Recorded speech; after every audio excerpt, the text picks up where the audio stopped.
super grateful to have Miss Courtney Campfield on our podcast today. So first and foremost, welcome. How's it going? It's good. Thanks so much for having me, Jessie. This has been awesome. I'm so excited to be on here. We're in for a treat because I think it's so cool that not only are you on the influencer marketing side, but like you are doing it for real as a creator because you've got not one, but two pet accounts as a pet influencer. And I just think that's the coolest thing on like so many levels, right? It's a little unconventional, that's for sure. Yeah. Totally. First of all, I was like, obviously scrolling through both accounts. We will link them in the show notes so you can take a peek yourself. They're adorable. You've got a cat and a dog, just like me. We have that in common. Perfect pair. They're the precious pair. And you know, you're doing so much. I find it so cool that you are so active on social media. I've just noticed that. So first and foremost, before we sort of jump into this whole conversation about how that work informs the work that you do as an influencer marketer, just tell everybody watching, if you don't mind, like a little bit about your professional background and how you even got to where you are today. Oh God, that is such a long story. So I'm going to try to give you the short version. I have a really unconventional kind of path into influencer marketing, but I feel like that's pretty common across the industry, which is kind of cool. I got started in social media to start with because of my dog primarily. So I was doing some freelancing before that, and I was working in a law office, very strange, like kind of career for me that did not work out.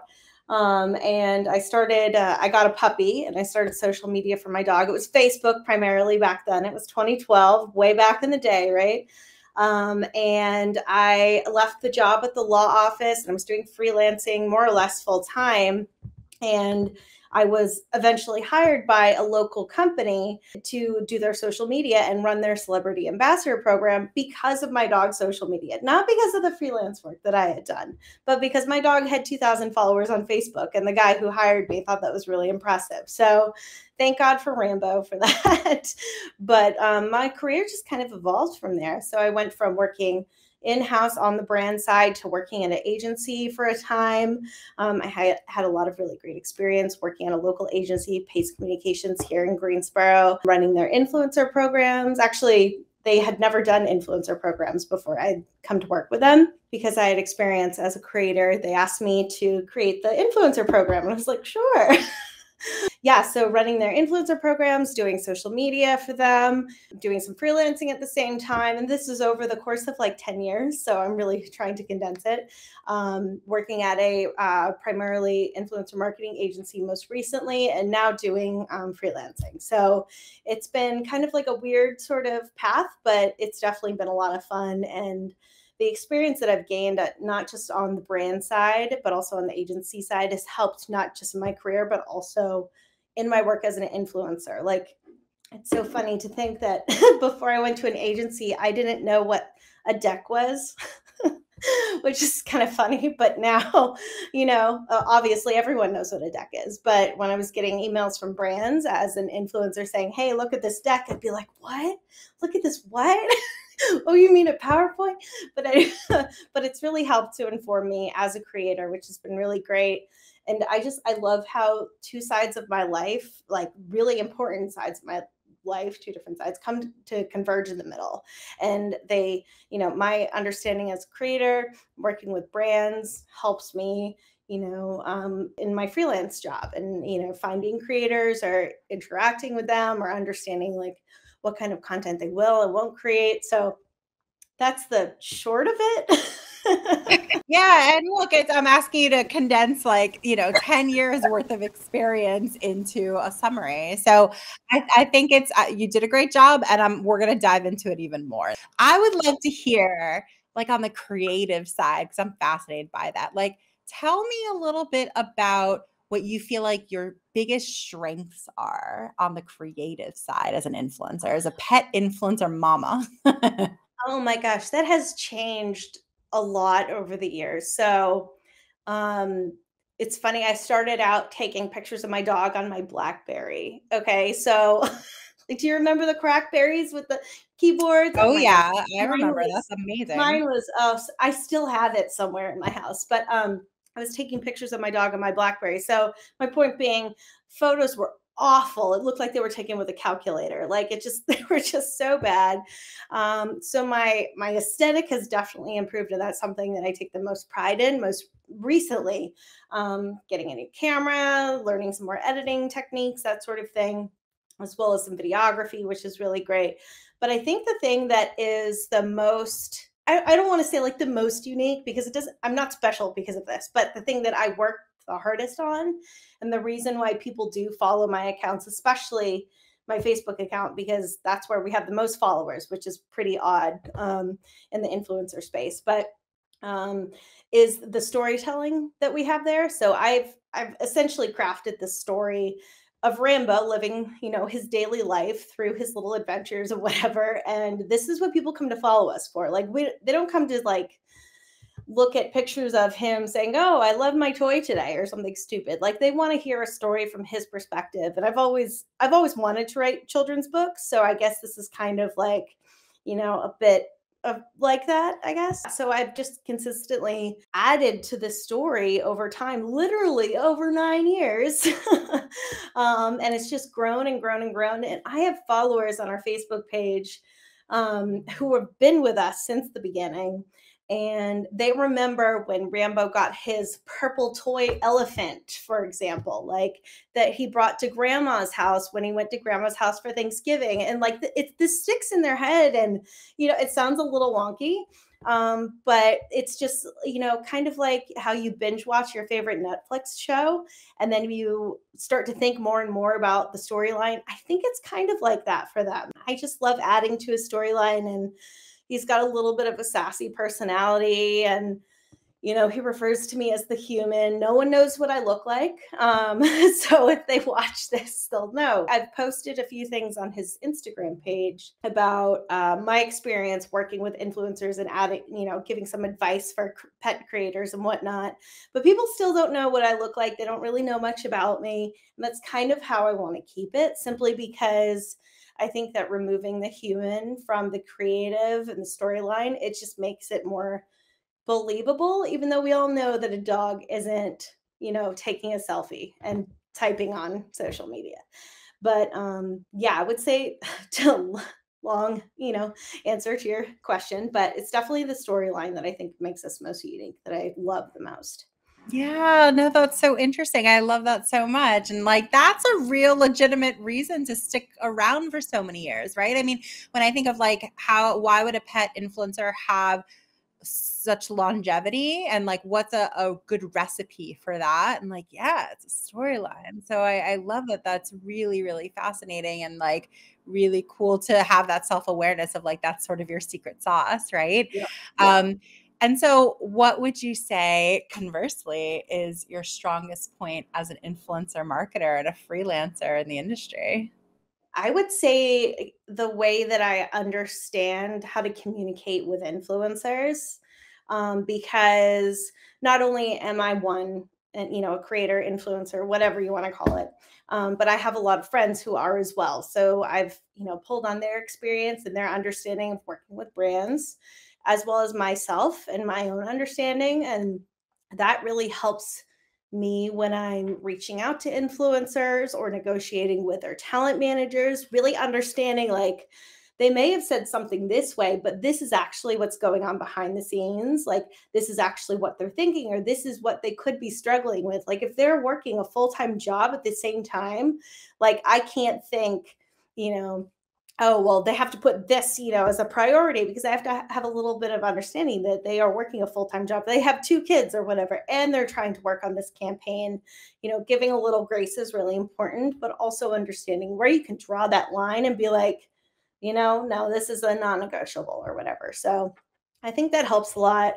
And I also think like looking for particular influencers, like that's something like influencer discovery is one of the things that I do in my own free time.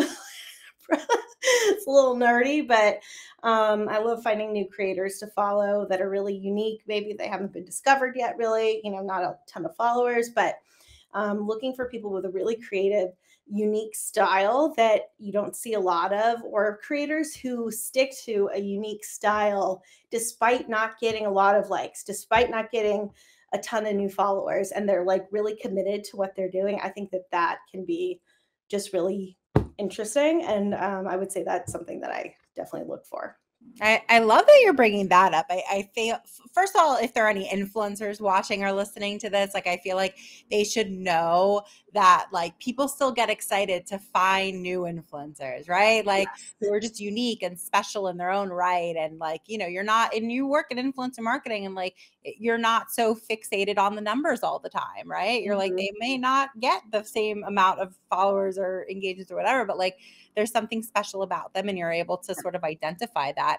And so like are those conversations that you're sort of also having with brands saying like this person is special and worth working with even though they don't have XYZ numbers, or those people that you're just following personally and you're like, man, like brands just they need the numbers too. Yeah, no, I think it's a little bit of a balance, because when you're talking with a brand about putting together a list of influencers for your campaign, you want the numbers as well as the content, right? Because it's not just like they're going to post for us, but we want to be able to have the usage rights to some extent to be able to repost the content. And how good is the content? I mean, you could be an influencer. I remember working on one campaign several years ago, and we had influencers with 300,000 followers on Instagram, and yet their content was so bad.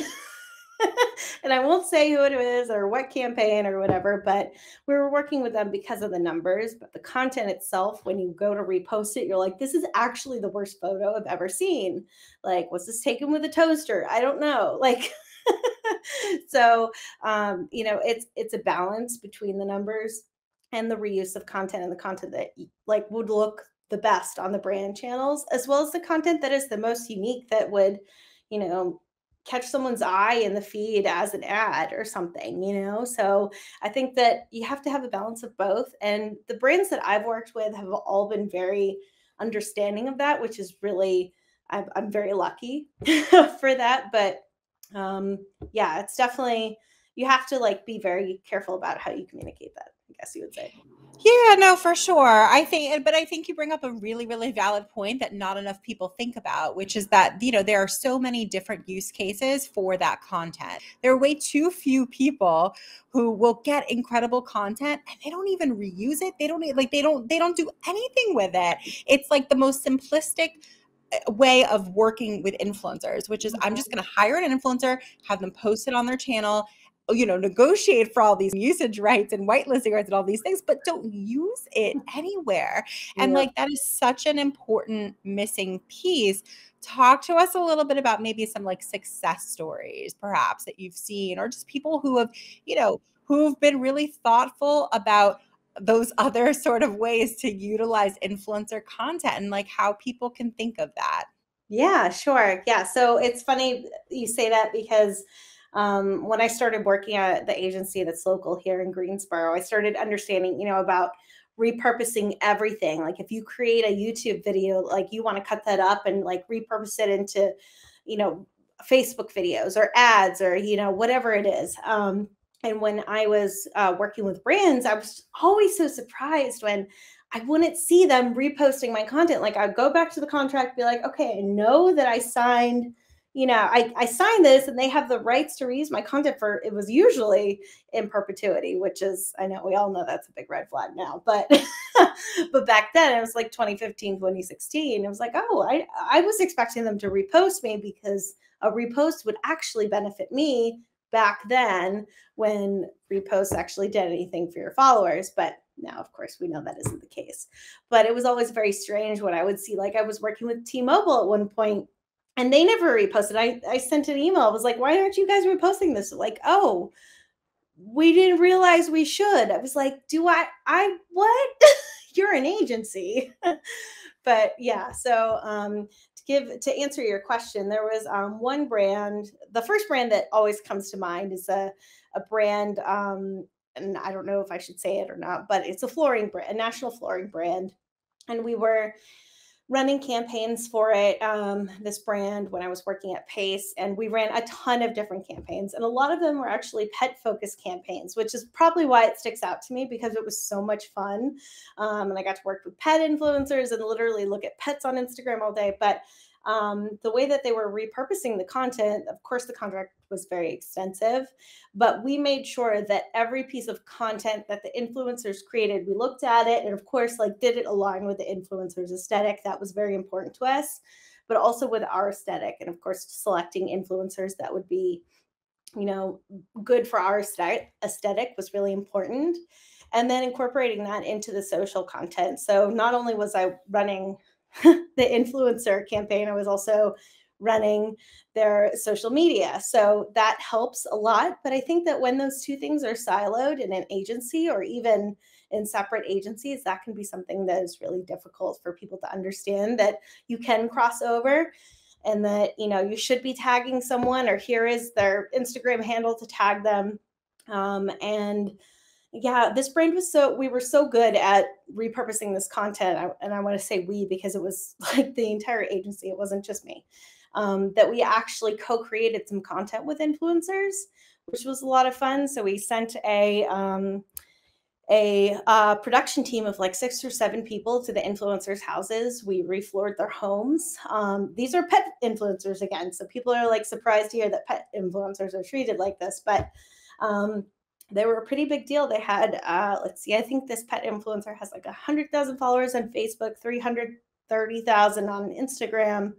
Not sure if they're on YouTube, but they were creating their own content for their own channels, and it was getting a lot of, you know, views and whatever. But sending this crew to their house to film the process, that was just a huge content opportunity, not just for them, but also for us. And I think the co-creation of content is always a really cool kind of thing if you can make it happen. So Yeah, no, I mean it's really smart. There's even different ways that like the content can look and can feel, and you know, you can have them more as like the talent versus them as the creative and the talent. Like there's so many different options. I'm always frustrated with people who are very stuck in their ways, right? Like we just I'll humanize it. I think that part of it is because we're trying to do this at scale and we're trying to like perfect it, and we're sort of in the hamster wheel. But in doing so, we get incredibly stuck in our ways. We're just rinse and repeating the same types of partnerships.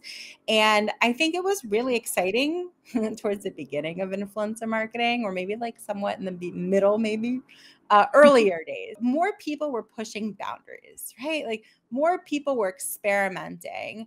And I just don't feel like that these days. I feel like, you know, people are still even hesitant of going on TikTok. Like it's like so silly to me. Like, what are some pet peeves of yours that you're seeing that like if you could sort of push people out of their comfort zones in terms of how to implement partnerships with influencers, like what would you tell them? Oh, pet peeves. Okay, a few come to mind. I would say so, and these are based off of examples of campaigns that I've recently worked on. So I have a lot more, you know, but this one campaign that I worked on a few months ago really highlighted an issue that I had with not just the agency that was running the campaign, but the brand itself and their very strict guidelines. Like they gave me a brief and then they kept adding on to it and adding on to it. And this was while I was creating the content. And after I'd created the content, I had to go back and recreate the content over and over again. I think I did it 3 times and it was just so frustrating. And there, you know, there was a point where I was like, is this even worth it anymore? But it was a huge payout. And I was like, you know what, I can't not do this. Like this is a smart financial decision. But the brands that just they don't know what they want and that they're very strict with their guidelines. So it's like, and I understand like some industries are very heavily regulated. This was a home cleaning, home care kind of product. So obviously very regulated because there are chemicals in it. But honestly, it got to a point where I was like, I was told exactly how to take the photo and what to do with it. And I was like, there's no creativity in this at all. It's sucking the life out of me. I think I spent 40 or 50 hours on that campaign alone. And it came out to me, if I had, charged an hourly rate, I was making way less than I would, as a freelancer, which at some point you're like, is this even worth it? But it was a good experience. As you can look back on anything that didn't go your way, you can say it was a good experience and you learn from it, and get a really good understanding of what those indicators are of brands that come to you, and whether or not you need to know whether or not they're going to be really strict with their guidelines like this one was, or if they don't have their shit together, excuse my French, if they don't have their shit together and if they have very strict guidelines, you'll know pretty much in the beginning, because that brief will be really, kind of a red flag, and that can be really frustrating. If you don't know what you want to begin with, that can be very frustrating. But I think that the brands that don't know what they want to begin with and they want you to take the creative reins, that's a whole different story, right? So it's not like, oh, we are going to create content, I don't know what you want, and then, oh, now they know what they want, sort of thing. It's, you create content, oh, this is amazing, we love going in this direction. So that's a totally different thing. And I've worked with brands that they don't know what they want. They're like, but you're the expert here. And I'm like, damn right, I'm the expert. I love that. Yeah, and damn right you are the expert, and it's awesome. And you should say that every time, right? When someone's like, "You're the expert," you're like, "Damn right." I'm gonna have like a little sign, "Damn right." However, here's the thing that I think is like, we run into these scenarios, right, where it's like, oh, like, now if I experience that again, I will know how to react. Like, I will know how to take care of that a little bit better because I learned my lesson, right? So like, I don't know, let's say somebody today is listening to this and they get a crazy looking brief, or, they're with that like has like no direction. And they ask and they're like, oh, go forth and create whatever. Like, is there anything that you would suggest that an influencer says to a brand if that's the scenario they find themselves in?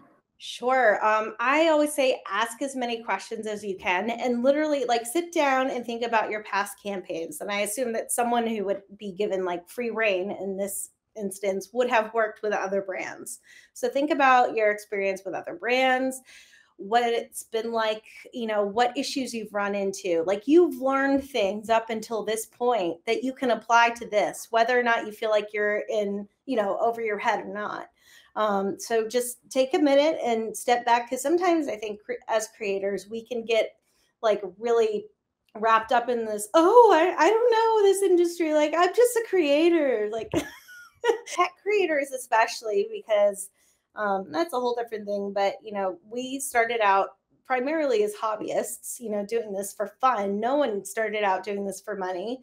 And like, thinking of ourselves that way, like, oh, I don't know what I'm doing, I don't know what I should ask. Yes, you do. If you've done this a few times, even if you've worked with brands on a product exchange basis, you know what questions that you should ask.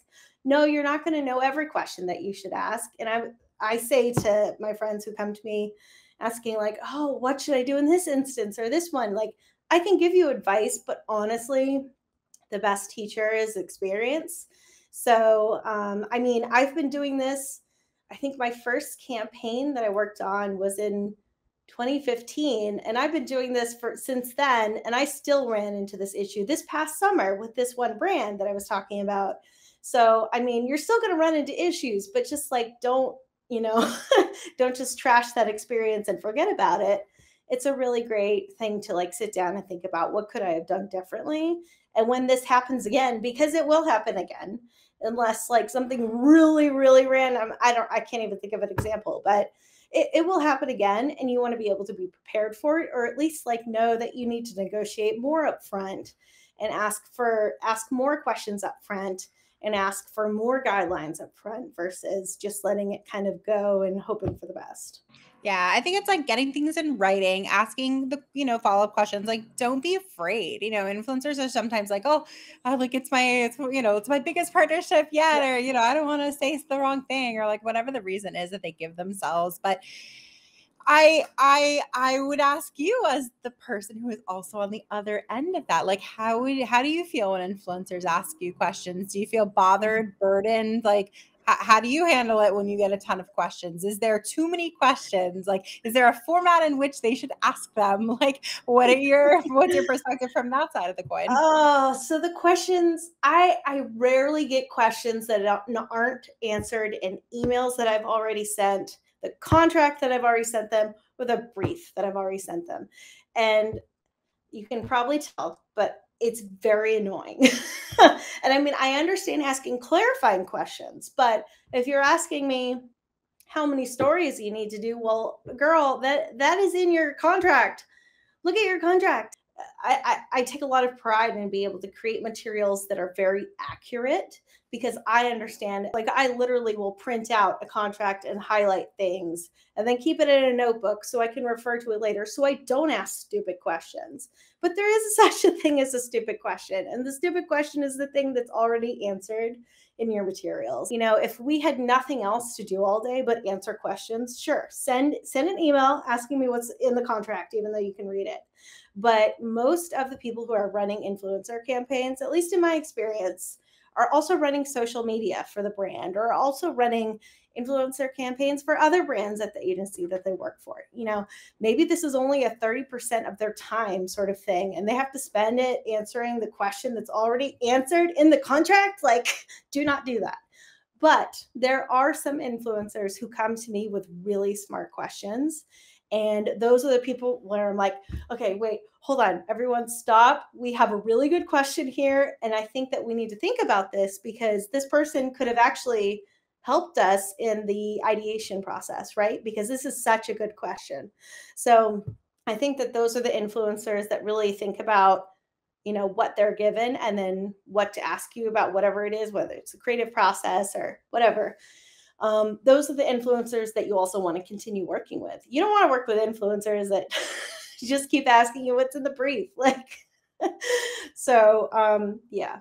And I would say, doesn't that probably goes for talent managers as well, like Mhm. whoever is speaking to you on Yes. behalf of the influencer. But like, I love that you say that, right? It sounds like your bar is high, your standards are high as they should be, you know, like don't play stupid, right? As an influencer, like Like, you've been, they have a job. Like, their yes. job is to be familiar with materials and to create the content as best they can. If they can't fulfill those job requirements, then it's like working with someone who's half-assing it their job, like their full-time job. Like, come on. If you're going to do this, do it right.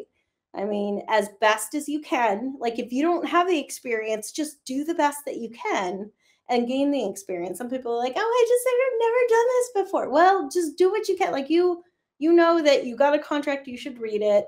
You got to breathe anything that you get that's written, like in an email or in a document, read it and be very familiar with it because that is usually where influencers get the most tripped up.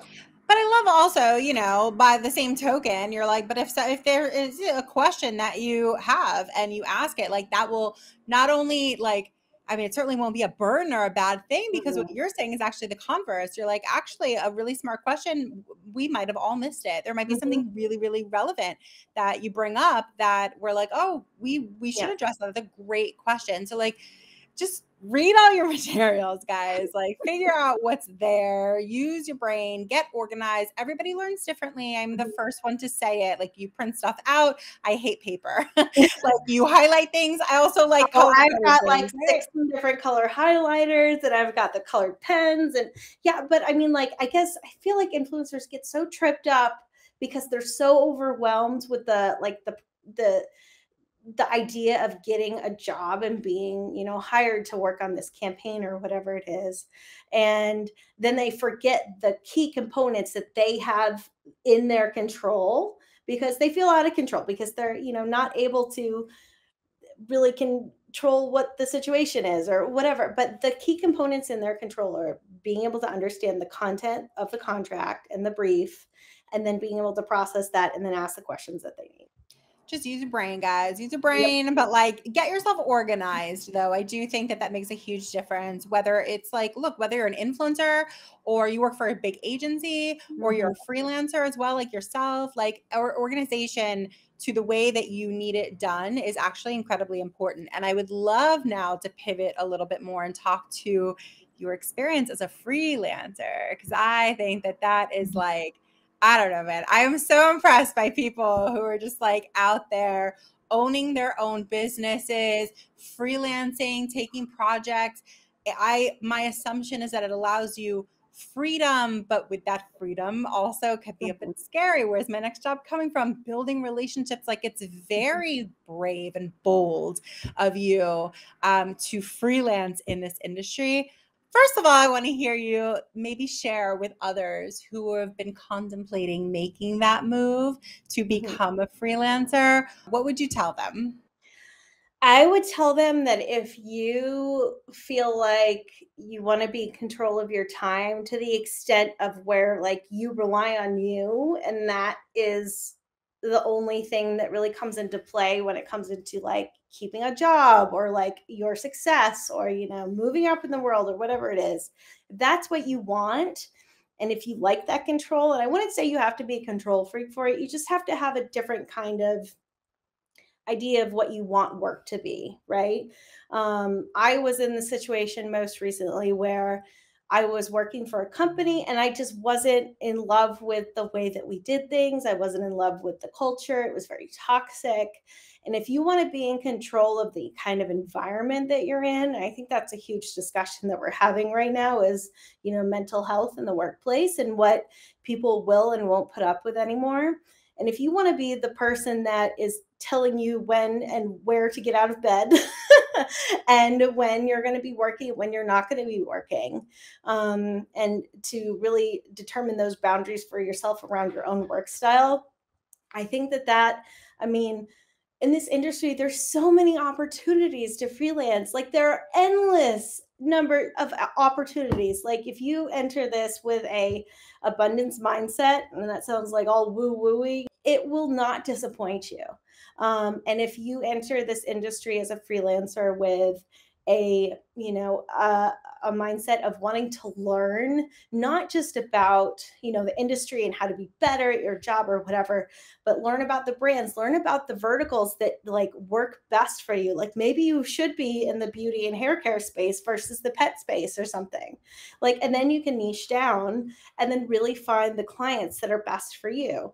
And really to learn about yourself as a professional, because I think like I keep saying, like this discussion is happening a lot more in terms of like, what do I want my life outside of my career to be like, and what do I want my life inside of my career to be like? They can be separate things.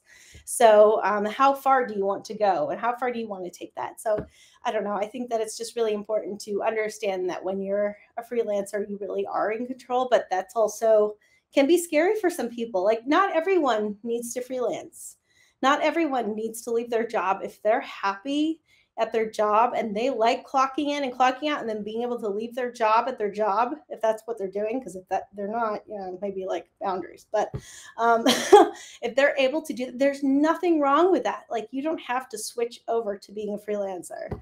Like I was talking with a friend recently, and she works in healthcare, government, something. I couldn't even tell you what she does, but she was telling me that she wanted to make some money on the side, and I was talking to her. I was like, you don't have to do that. Like she's making a really great salary at her current job. She's employed by the government. And she's like, well, maybe I should start a blog. Maybe I should start freelancing. It's like, what would you freelance? And she's like, I don't even know. I just feel like everyone else is doing it.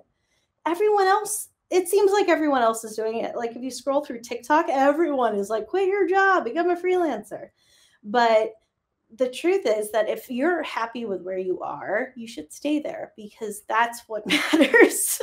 What about somebody who's like curious about the other side though? Like how do they figure that out? Yeah, freelancer curious, exactly. Like how do they figure out that next step? Yeah. Like do they stay? Do they go? Like how do they determine what's best for them? What is it really like on the other side? Yeah, I would say try it out. So I have a fun little story about how I actually started as a freelancer, even before I had my dog back in, was it 2011, I think. So I was working at a law office, and I graduated with a degree in Spanish, thinking that I would like translate Spanish for the rest of my life. I don't know. That was a really interesting like life choice. But I was working at a law office, completely miserable. And for some reason, I got it into my head that I was like, I understand social media so well. And I'm seeing all these local businesses that aren't doing it. And by social media, I mean, I think it was Facebook and Twitter, right? So I understand how to use these platforms like as myself. I had never done it for a business.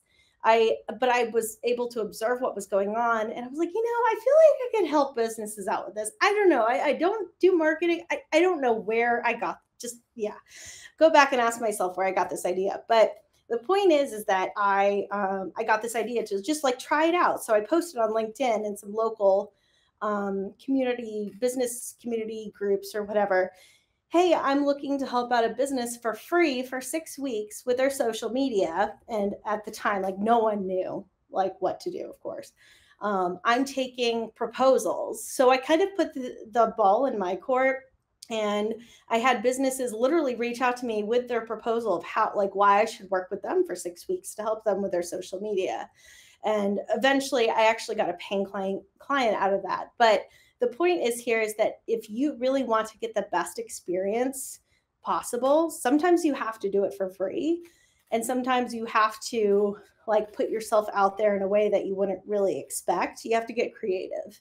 So maybe that wouldn't be the best way to go about it today. I honestly don't know. I would do that. Like if you're new to the space, and like the best way to get experience is for free, working for free, even though they say don't work for free. You know what? Sometimes working for free is the best way to get in, your foot in the door. So, but yeah, I would say just give it a try.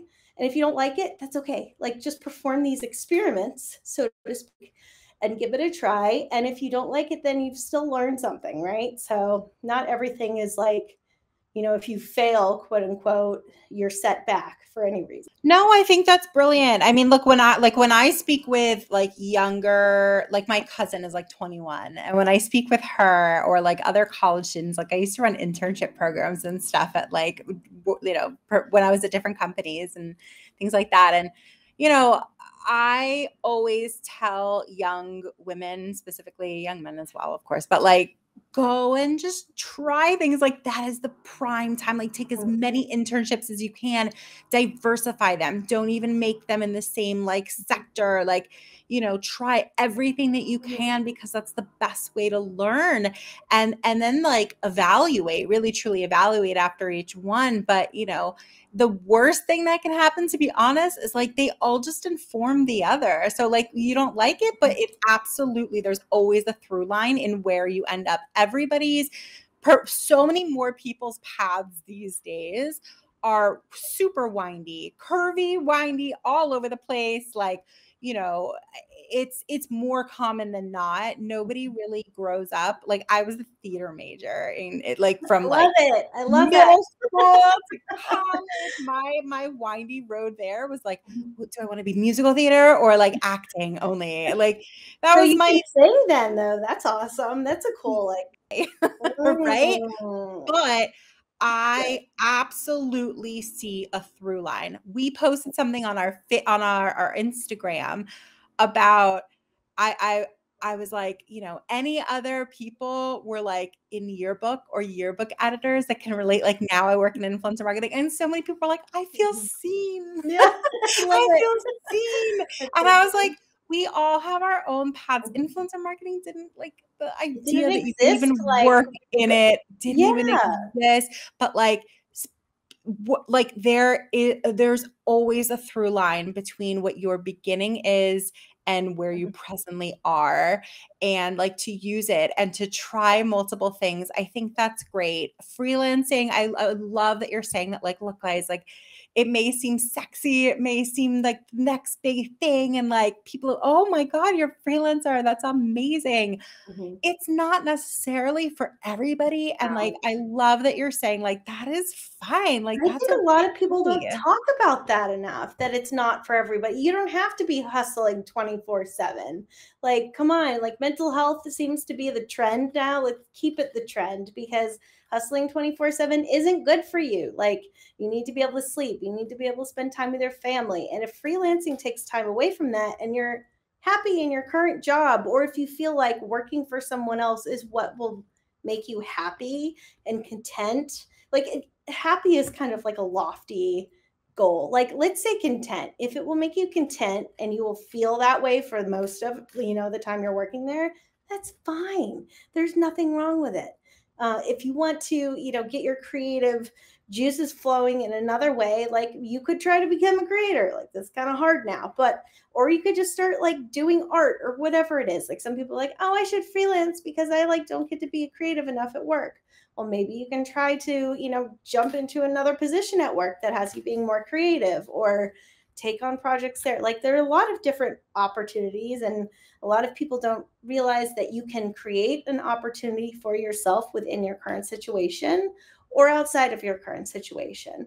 Like, you can volunteer for things that aren't listed, for or whatever. Or, you were saying, do all sorts of different internships. Even if there isn't an internship posted, like, ask if you can help them with whatever it is. It's just, there are so many things that you can do if you just think about what you could be interested in, and then just ask someone. You're going to get no's, but you're going to get yeses, like I did.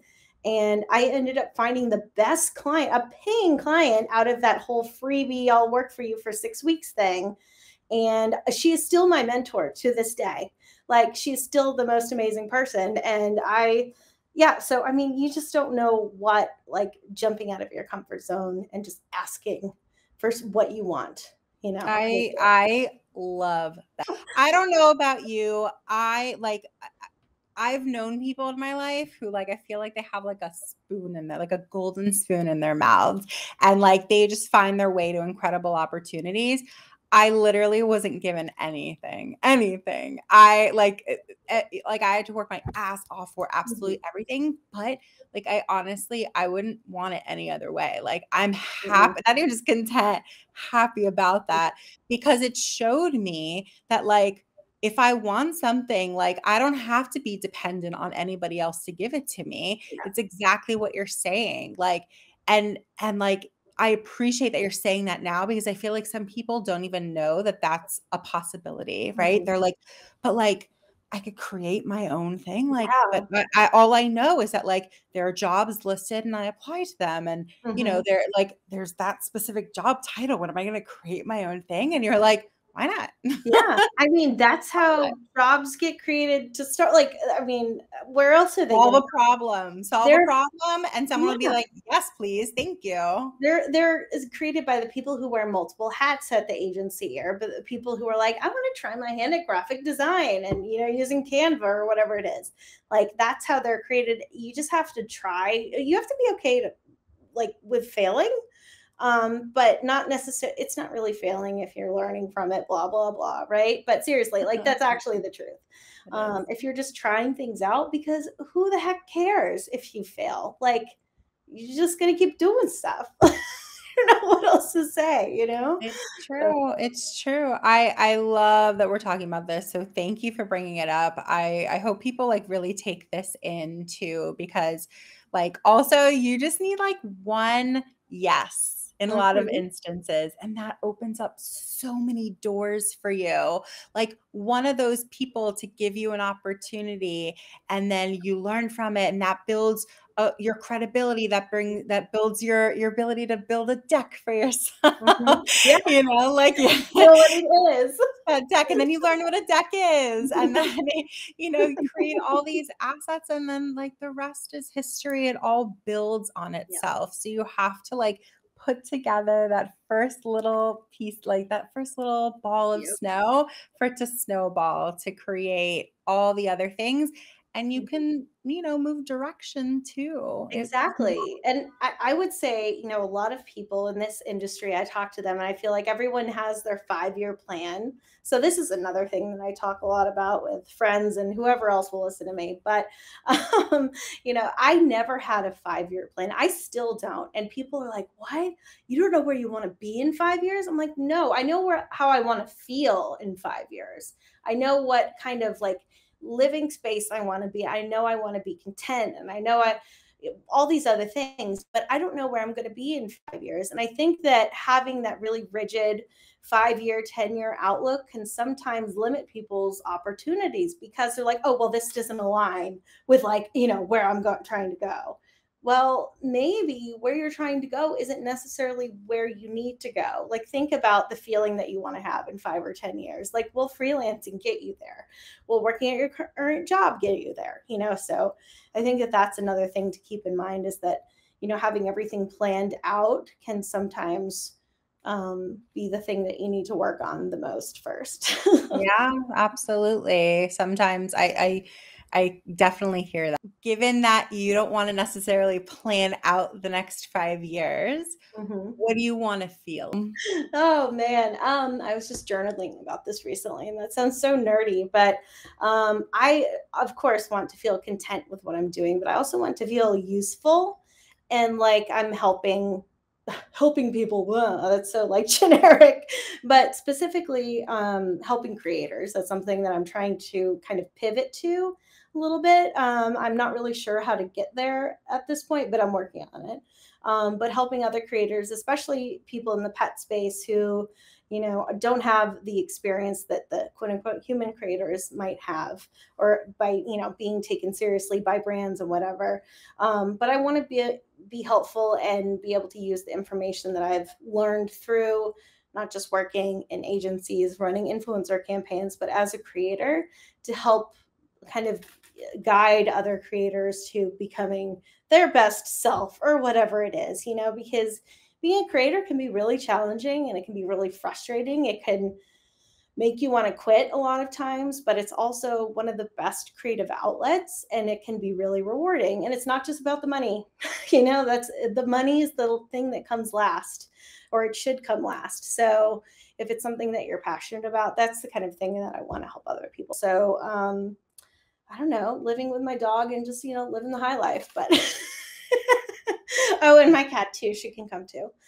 She can come too if she wants, like cats have to decide where they go. You can't She's force a it. cat. Maybe in 2.5 years from now, when you're halfway through, be like, I might want to feel different things. Yeah. Like, And that's okay. That's the thing. Yeah. Like, you don't have to be on one path. You don't have to do anything, which is like kind of a aha moment sometimes when you think about it.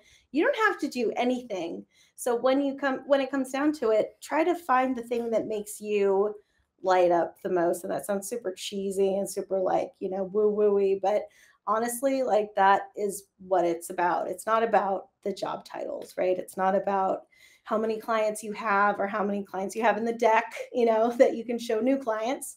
It's about what lights you up the most. So yeah, It's true. It's true.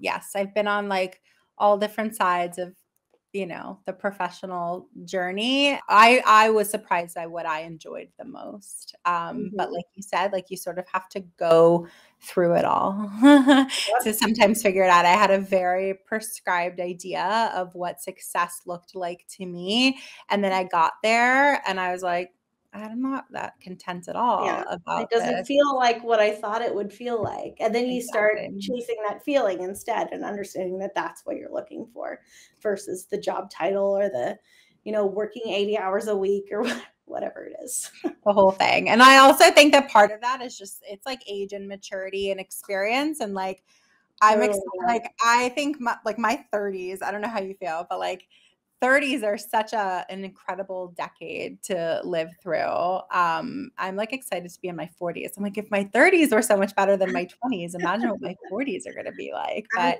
honestly, 30s, if you're listening to this and you're in your 20s, please know that 30s are so much better. So if you're having a tough time, if you're discouraged, if you're like, this is as good as it gets, no, girl, this is not as good as it gets. will get so much better.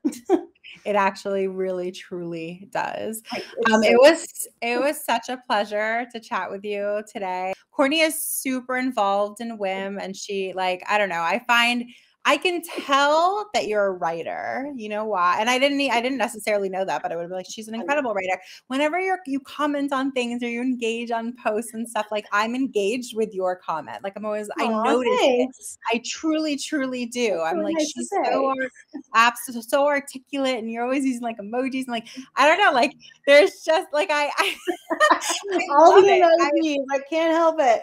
I love it though. And I notice you, and I hear your voice. And I think that also as a woman, you know, right? Like it's incredible to be able to express yourself so well. Thank you.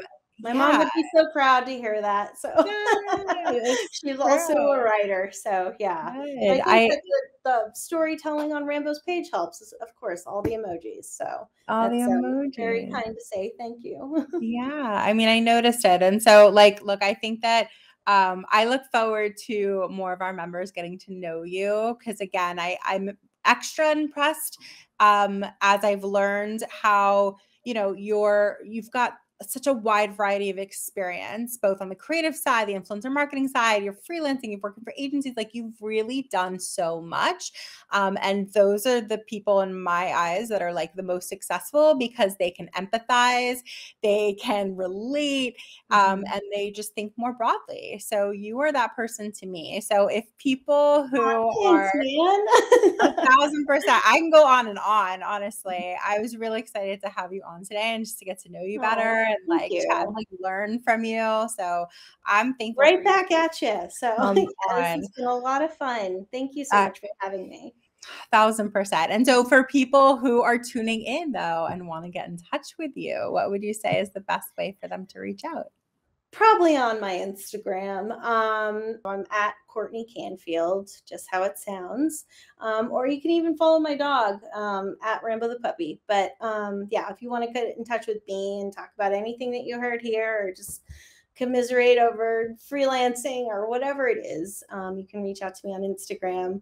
I also have my email in there, and LinkedIn if you need to connect with me more professionally. So Perfect. But no need. Like she's no, professional, personable, the whole thing. So no need to be so stuffy if you're not.